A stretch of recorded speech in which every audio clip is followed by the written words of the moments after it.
Namaskar. We'll start with a very important and although it's very delayed, but this is very important topic that we must discuss, and I wish that you all will pay attention to this. I would request that we need a pen and a paper to understand this in a much proper format. You know, after the independent India 1947, when Government of India went for an first census, that was 1951, and thereafter after every one decade the census kept on repeating. In 1951, the first census which was recorded according to the government records says that there was a population, I'm talking about the population ratio between Hindus and Muslims. The population of Hindus were 84.5% in 1951, and the Muslim population was 9.5% approximately in same year. Thereafter, see the records, which will certainly disturb you. I'm sure most of us must be knowing about these facts, but need to be understood in a broader prospect, need to be introspect. Now see, in 1961, the population of Hindus is getting decreased by almost 1.5%, and the population of Muslims is getting increased by same percentage. Thereafter, in another decade, when it was 1971, the population of Hindus is 82.5%. That means it's another fall of 1%, more than 1%. And the population of Muslims is gone up to the 11.21%, almost 1.7% rise in Muslim population. Again, after a decade, that's 1981, the population of Hindus again fall down to almost 81%, and Muslims 11.9%. You can imagine it's almost 2% rise in Muslim population. In 1991, that's after another decade, the population of Hindus has come down to 81%. That's fall of another 1.2 or 1.3%, and the population of Muslims 12.65% at the same time. At one end there's a huge fall of the population, and the other end there's a rise in the population. Now imagine the population in 2001, that's after another one decade. In 2001, the Hindu population has come down to 80%, and the population of Muslim is gone at the same time 12.65%. Thereafter, in the recent, like that's the previous census, which says the population of Hindus is 79%, and the population of Muslims is close to 15%, 14 point something it is. Now the total population of India in 2011, which is close to 122 crore people, out of this population, almost 93%, that's like 79% is Hindus and 14% is Muslims. This is, if I go by the government records, the census speaks so. And 7%, which includes Buddhists, Parsis, Jains, Christians and others. If we go by this data, for a very random sampling, I consider that when the Muslim population, which is 14% of the total population in 2011, the Muslim population is 16 crore 94 lakhs 29,711, which is roughly, I'm taking a sample of it, and the Hindu population is close to 95.5 crore. Now see, going by the norms of child, if I divide it by 5, simply by 5 for each, that's we convert it into families. Now this becomes Muslim divided by 5, it becomes 3,38,85,415 families, and Hindus makes it 19 crore 12 lakh 10,542 families. That's Hindu families, and Muslim families are 3 crore 38 lakh 85,415. This is, I am going by the government records. This is the census I'm talking about, 2011. I'm converting it into families. Now look at the figures. What would be the mind-boggling figures for all of us? wherein Hindus, after say 5 years, when there's a growth in the population, because this is I'm taking the example of 2011, when the child norm, mostly Hindus have adopted 2-child norm and Muslims are still at the 5-child norm. Let's take an average. So that makes Muslims in year 1 16 lakh 94,000 16 crore 94 lakh 27,075 families will become, if we multiply it by 5, it will become 84 crore 71 lakh 35,375 in next census. And what would be the case of Muslim? This was the case of Muslims. What would be the case of Hindus for that matter?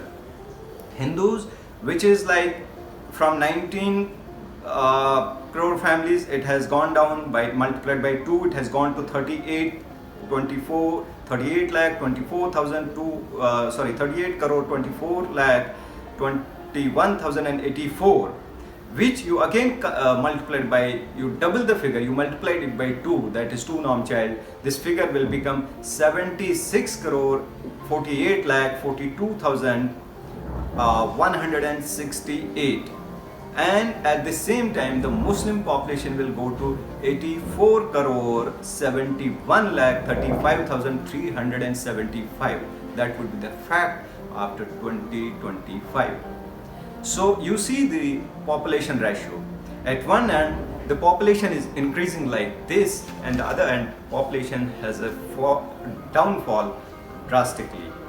Now India, which is supposed to be the largest democratic nation in this world, India has been refuge to all those who really need it at worst times, be that Jews, Christians, even Rohingya Muslims for that matter.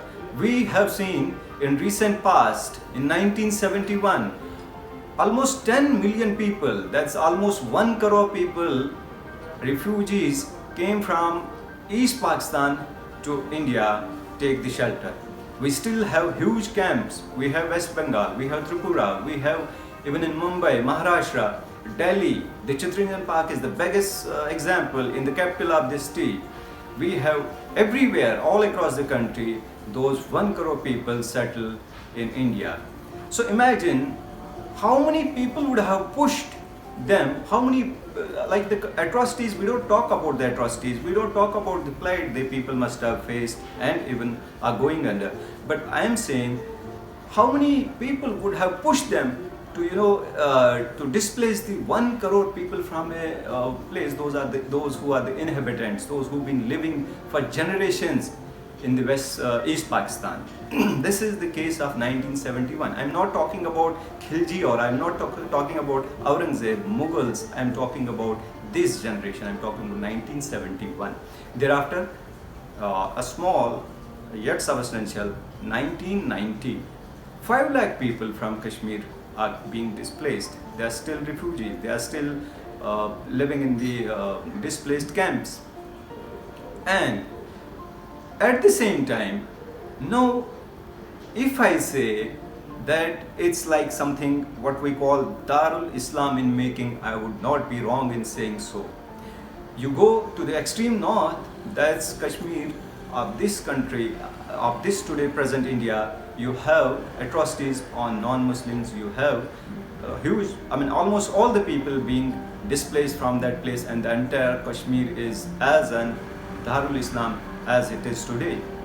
You go to the extreme south, this was extreme north of this present day India, you go to the extreme south in Tamil Nadu, in Kerala and other parts of the south, you see the kind of threats the patriots are facing. I don't speak about Hindus, I don't speak about Muslims. I say the true patriot, the Indian, the person who believes in tricolor is being taken to the task. That's another part of the story. Now go to the eastern part of this country. The chicken neck. Chicken neck is in a question. Assam, every next day there's something or the other incident happening. Same way. People are started shouting. Jamaats are giving tabligh that chicken neck would be cut anytime. And it's not that they say out of the innocence, out of the something like all of a sudden. There's well had strategy behind this. There's a proper program designed, process is going step by step, and they're achieving inch by inch. It's not that they are doing, it's their act, and at the same time simultaneously it is our silence, it's our laziness, it's our, like I should say, the karmas. We simply remain silent, we just accept it, we just take it as it is. Go to the western side of this nation, you see the Kutch, every next day there's a law alert, the authorities are on toes, and the Kutch is also in a question. There are trying to make the again the same way the pan-Islamic movement is working there day in and out. I say, when the government of India knows it, their own census records say so, after decade there's a fall at one end, the population is in decrease, the other end population is in increase. Why don't we come with an immediate two-norm child theory? Why don't we implement uniform civil code? Why don't we implement the NRC and kind of things which are needed, which are the solution of yesterday, and we still are living in day and tomorrow, looking into it, taking the cognizance. We must work on it. That's the phase one I would like to say. When we have a traitor like Akbaruddin Owaisi who says, तुम भी 100 करोड़ है ना, हम 25 करोड़ है, 15 minute के लिए please हटा दो और फिर देखो होता है क्या. He has somewhere some confidence which makes him speak so. It's not that he comes out of the bloom and he simply shoots the arrow in air. No, not at all. You have seen, when I say the facts of this 1 crore East Pak refugees, when I say this 5 lakh Hindus from Kashmir, so this is what the confidence makes. This is what the Akbaruddin Owaisi kind of a people speak all about, and we must look into it. We must work on it. It's time for action. It's time for reaction. We must work on it. Thank you very much.